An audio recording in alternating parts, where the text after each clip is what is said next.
افلا یتدبرون القرآن، تدبر قرآن، مولانا امین احسن اصلاحی۔ سورہ دخان، آیات 1 تا 16، حصہ 2۔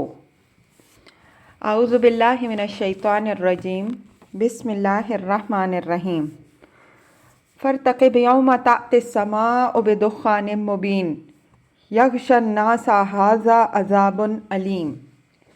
ان کے لیے اس دن کا انتظار کرو جس دن آسمان ہر ایک کو نظر آنے والے دھوئیں کے ساتھ نمودار ہوگا، جو سب پر چھا جائے گا، اور وہ زبان حال سے اعلان کرے گا کہ یہ ایک دردناک عذاب ہے۔ یہ اس عذاب کی دھمکی ہے جس کا لوگ مطالبہ کر رہے تھے اور جس کو دیکھے بغیر نبی کے انذار کی تصدیق کے لیے تیار نہیں تھے۔ یہاں یہ سوال پیدا ہوتا ہے کہ دخان مبین سے کیا مراد ہے؟ دخان کے معنی دھوئیں کے ہیں اور اس کے ساتھ مبین کی صفت کا واضح مطلب یہی معلوم ہوتا ہے کہ دھواں ایسا ہوگا کہ ہر ایک کے دماغ اور ہر چھوٹے بڑے کو بالکل نمایاں نظر آئے گا۔ کسی کے لیے بھی اس میں کسی اشتباہ کی گنجائش نہیں ہوگی۔ مفسرین میں سے ایک گروہ نے اس کا جواب یہ دیا ہے کہ یہ دھواں ظہور قیامت کے وقت ظاہر ہوگا۔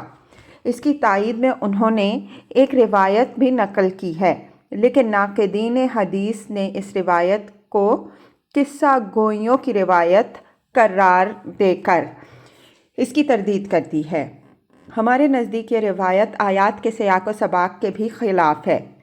آگے آپ دیکھیں گے کہ سیاق کے کلام صاف ظاہر کر رہا ہے کہ یہ ذکر قیامت کا نہیں بلکہ کسی ایسے عذاب کا ہے جو رسولوں کی تکذیب کے نتیجے میں ان قوموں پر آیا جن کی تفصیلات عاد، سمود اور قوم شعیب وغیرہ کی سرگزشتوں میں گزر چکی ہیں۔ ایک دوسرے گروہ نے اس سے ایک قحط مراد لیا ہے جو ان کے بیان کے مطابق ہجرت کے بعد نبی صلی اللہ علیہ وآلہ وسلم کی بد دعا کے نتیجے میں قریش پر آیا، اور اس نے اتنی شدت اختیار کر لی کہ لوگ مردار تک کھانے پر مجبور ہو گئے، اور بھوک سے ہر شخص کا یہ حال ہوا کہ آسمان کی طرف لوگ نظر اٹھاتے تو وہ بالکل دھواں ہی دھواں نظر آتا۔ عام طور پر ہمارے مفسرین نے اسی دوسرے قول کو اختیار کیا ہے، لیکن مجھے اس میں کئی باتیں کھٹکتی ہیں۔ اول یہ کہ اپنی پوری قوم کے لیے نبی صلی اللہ علیہ وآلہ وسلم کی طرف سے اس طرح کی بد دعا کا ذکر صرف اس تفسیری روایت ہی سے ملتا ہے۔ اس کے سوا کوئی اور شہادت اس کی موجود نہیں کہ حضور صلی اللہ علیہ وآلہ وسلم نے اپنی قوم کے لیے بد دعا فرمائی ہو۔ آپ صلی اللہ علیہ وآلہ وسلم کی دعا اپنی قوم کے لیے ہمیشہ یہی رہی ہے کہ رب اہدی قومی فإنہم لا یعلمون، اے میرے رب میری قوم کو ہدایت دے کیونکہ یہ لوگ جانتے نہیں۔ سب سے زیادہ نازک موقع ہجرت تھا۔ ہجرت کے موقع پر بعض دوسرے رسولوں نے اپنی اپنی قوموں کے لیے بد دعا بھی کی ہے، لیکن نبی کریم صلی اللہ علیہ وآلہ وسلم کی زبان مبارک سے اس موقع پر بھی کوئی بد دعا کا کلمہ نہیں نکلا۔ آپ صلی اللہ علیہ وآلہ وسلم نے تو بس یہ فرمایا کہ اے مکہ تو مجھے بہت عزیز ہے، لیکن کیا کروں، تیرے فرزند مجھے یہاں رہنے نہیں دیتے۔ مختلف جنگوں کے مواقع پر بھی جبکہ قریش اور مسلمانوں کی فوجیں آمنے سامنے ہوئی ہیں، آپ صلی اللہ علیہ وآلہ وسلم نے جو دعائیں کی ہیں وہ تمام تر اہل ایمان کے لیے ثبات قدم اور حق کے لیے نصرت کے مضمون پر مشتمل ہیں۔ دشمنوں کے خلاف کوئی کلمہ زبان مبارک سے نکلا ہے تو وہ اس سے زیادہ نہیں کہ ان کے دلوں میں اللہ رعب ڈال دے اور ان کے قدموں کو متزلزل کر دے۔ مجھے یاد نہیں پڑتا کہ ان مواقع پر کبھی اپنی قوم کے لیے آپ صلی اللہ علیہ وآلہ وسلم نے بد دعا فرمائی ہو۔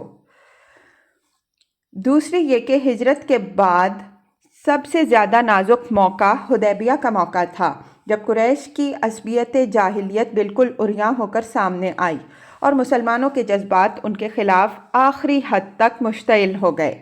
لیکن اس موقع پر بھی آپ صلی اللہ علیہ وآلہ وسلم نے قریش کے لیے کوئی بد دعا نہیں کی، صرف یہی نہیں کہ بد دعا نہیں کی بلکہ مسلمانوں کے مشتعل جذبات کو دبایا اور ان کو جنگ سے روک دیا، اور قرآن نے جیسا کہ سورہ فتح میں تفصیل آئے گی اس جنگ کو روک دینے کی حکمت یہ واضح فرمائی کہ جنگ ہوتی تو اندیشہ تھا کہ اس سے ان لوگوں کو نقصان پہنچتا جو دل سے مسلمان تھے لیکن اپنی مجبوریوں کے باعث ابھی مکہ سے ہجرت نہیں کر سکے تھے۔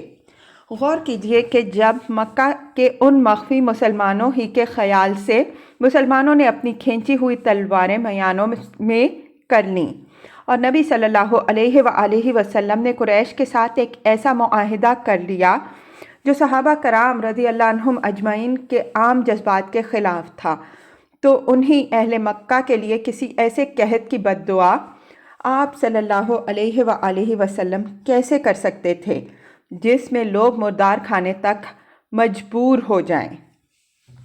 اس قسم کا کوئی قحط نمودار ہوتا تو اس کی زد میں مکہ اور طائف کے سردار تو نہ آتے، اس کا اصلی حملہ تو غربا اور عوام پر ہوتا جن کے اندر ایک بہت بڑی تعداد مسلمانوں کی تھی۔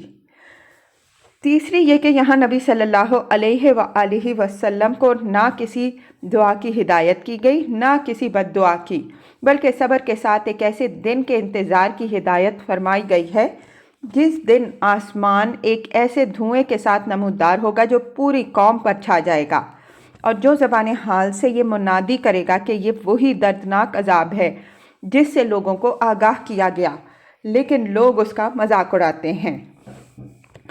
گویا اس کی نوعیت ایک وعید کی ہے، اور وعید حالات کے ساتھ مشروط ہوتی ہے۔ قرآن میں قریش کو بار بار اس طرح کے عذاب سے ڈرایا گیا جس طرح کے عذاب عاد، سمود، قوم لوط اور قوم شعیب وغیرہ پر آئے، لیکن اس قسم کا کوئی عذاب ان پر نہیں آیا۔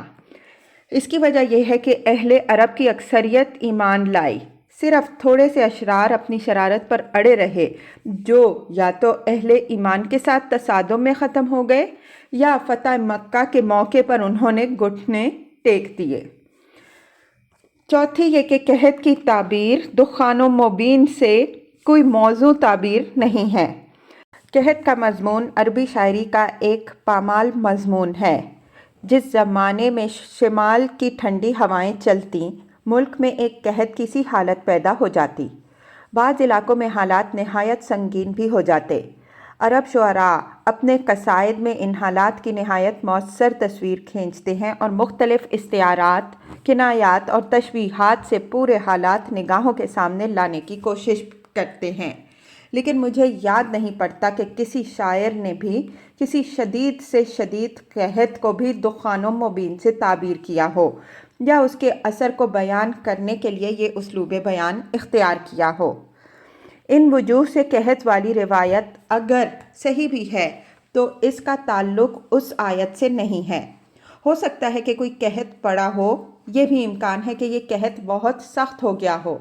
اللہ تعالیٰ کی یہ سنت بھی رہی ہے کہ رسولوں کی بعثت کے دور میں ان کی قوموں کو ایسی آزمائشوں میں ڈالا جائے جس سے ان کے اندر تنبؤ اور انابت پیدا ہو۔ اس سنت کے اشارات قرآن میں موجود ہیں۔ ان تمام امکانات کے باوجود اس آیت کا تعلق کسی قحط سے نہیں معلوم ہوتا جس کی شدت سے ہر شخص کا یہ حال ہو گیا ہو کہ اس کو آسمان دھوئیں کی شکل میں نظر آنے لگا۔ دخان مبین کی تعبیر سے ذہن اگر منتقل ہوتا ہے تو قحط کی طرف نہیں بلکہ حاسب کے عذاب کی طرف منتقل ہوتا ہے۔ عرب کی پچھلی قوموں پر رسولوں کی تکذیب کے نتیجے میں بیشتر یہی عذاب آیا ہے۔ عاد، سمود، قوم لوط، قوم شعیب وغیرہ کی جو سرگزشتیں پیچھے گزر چکی ہیں ان میں اس عذاب کی تفصیلات بیان ہو چکی ہیں۔ شعرائے عرب کے کلام اور قرآن سے اس کی جو تصویر سامنے آتی ہے وہ دخان مبین کی تعبیر سے بہت ملتی جلتی ہوئی ہے۔ اس کی شکل یہ ہوتی ہے کہ سیارہ غبار کا ایک ستون سا آسمان کی طرف اٹھتا نظر آتا ہے۔ اس غبار میں جب تک سورج بالکل چھپ نہیں جاتا اس کی شعاعیں بھی اس کے اندر مخلوط ہوتی ہیں جس سے دیکھنے والوں کو ایسا معلوم ہوتا ہے کہ کسی جنگل میں آگ لگی ہوئی ہے جس کا دھواں آسمان تک اٹھ رہا ہے۔ پھر جب ہوا کا زور بڑھتا ہے اور یہ طوفان کسی طرف کا رخ کرتا ہے تو معلوم ہوتا ہے کہ ابر سیاہ چھا رہا ہے جو بس برسنے ہی والا ہے۔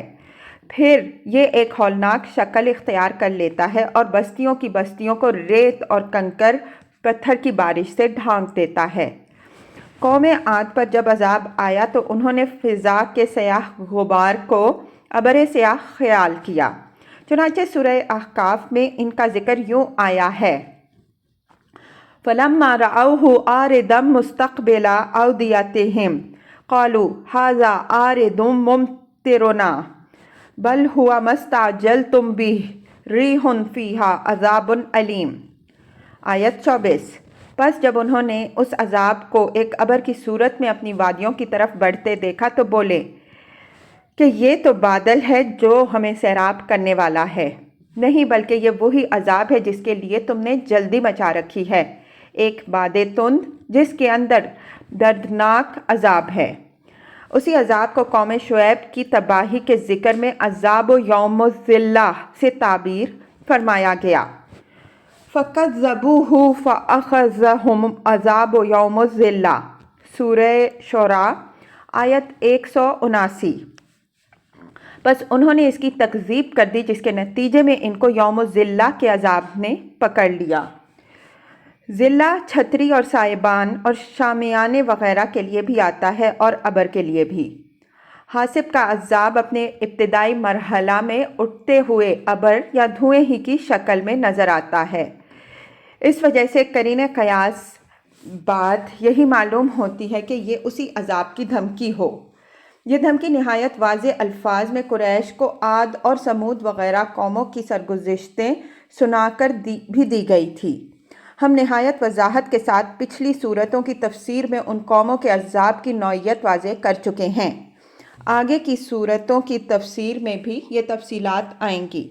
وہاں ہم استاذ امام رحمۃ اللہ علیہ کی تحقیق بھی اس باب میں انشاءاللہ پیش کریں گے۔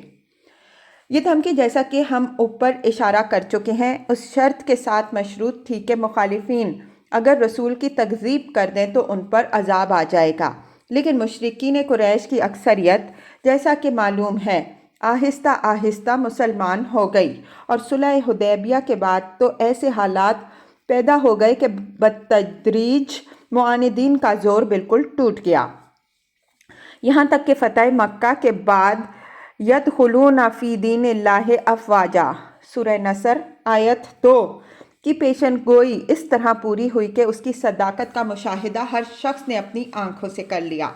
ظاہر ہے کہ جو دھمکی تکذیب کی شرط کے ساتھ مشروط تھی، اس تصدیق کے بعد اس کے ظہور میں آنے کے لیے کوئی وجہ باقی نہیں رہی۔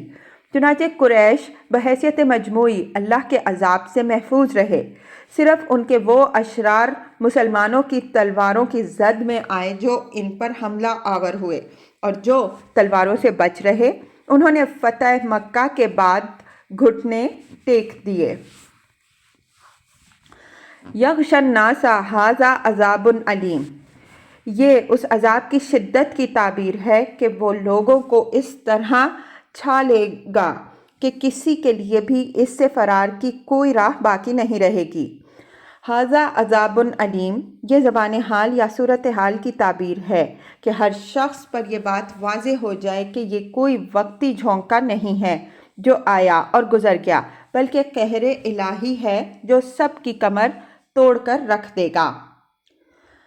ربنا اکشف عنا العذاب انا مؤمنون، یعنی اس وقت تو یہ بہت اکڑ رہے ہیں اور بڑے تنتنے سے عذاب کا مطالبہ کر رہے ہیں، لیکن جب اس کی لپیٹ میں آ جائیں گے تو فریاد کریں گے کہ اے رب اس عذاب سے نجات دے، اب ہم ایمان لائے۔ انا لہم الذکر وقد جاءہم رسول مبین ثم تولوا عنہ وقالوا معلم مجنون، یہ وہ جواب ہے جو ان لوگوں کو اس وقت اللہ تعالیٰ کی طرف سے دیا جائے گا۔ فرمایا کہ عذاب آ جانے کے بعد قبول نصیحت کا کہاں موقع باقی رہے گا، بالخصوص جبکہ ان کے پاس اتمام حجت کے لیے اللہ نے اپنا ایک رسول بھی بھیج دیا تھا جس نے ہر بات کی اچھی طرح وضاحت کر دی تھی۔ لیکن انہوں نے نہایت تکبر کے ساتھ اس سے منہ موڑا اور اس پر یہ الزام لگایا کہ یہ دوسروں کا سکھایا پڑھایا ہوا ہے، جس کو عذاب و قیامت کا مالی خولیہ ہو گیا ہے۔ اب توبہ کا وقت گزر چکا۔ توبہ کا وقت وہ تھا جب رسول توبہ کی منادی دے رہا تھا۔ وہ وقت انہوں نے کھو دیا تو اب وہ ان کے لیے واپس آنے والا نہیں ہے۔ اس قسم کا جواب عذاب کی گرفت میں آ جانے والے مستکبرین کے لیے جگہ جگہ نقل ہوا ہے۔ بعض مستکبرین کو یہ جواب مخاطب کر کے دیا گیا ہے، مثلاً فرعون کو خطاب کر کے فرمایا الآن وقد عصیت قبل، سورہ یونس آیت 91، ابھی مان لائے، اس سے پہلے تو تم نے نافرمانی کی۔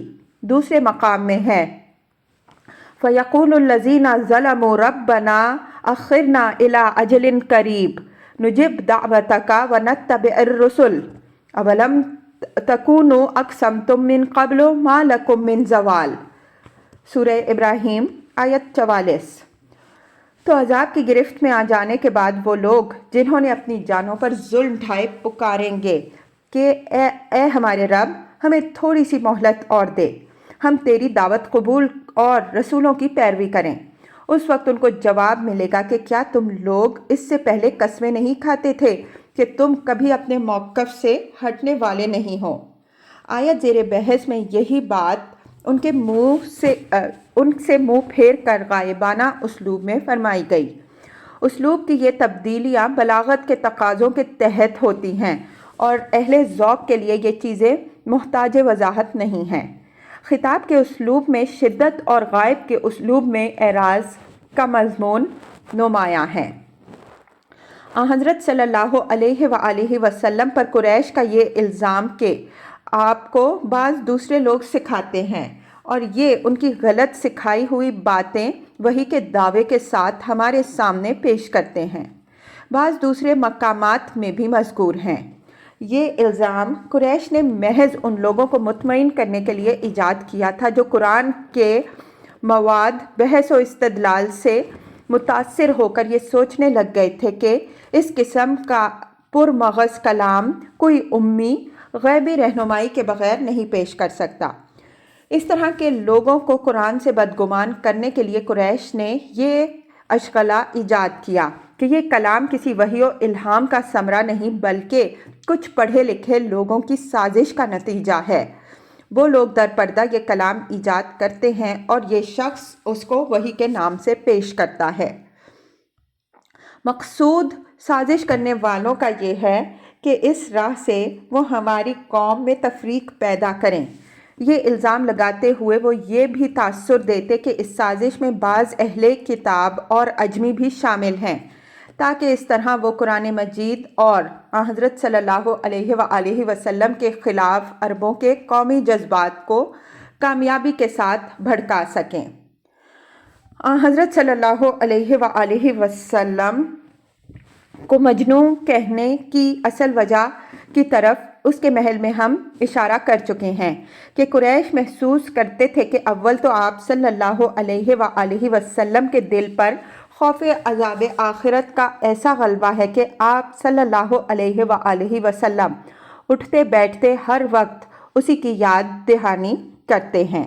دوسرے، آپ صلی اللہ علیہ وآلہ وسلم کے لب و لہجے میں ایسا اذعان اور یقین ہے کہ ہر شخص اس سے متاثر ہو کر یہ سوچنے لگتا ہے کہ اگر یہ شخص اللہ کی طرف سے مامور نہ ہوتا تو اس کو کیا پڑی تھی کہ دوسروں کے غم میں اپنا خواب و خور حرام کر لیتا۔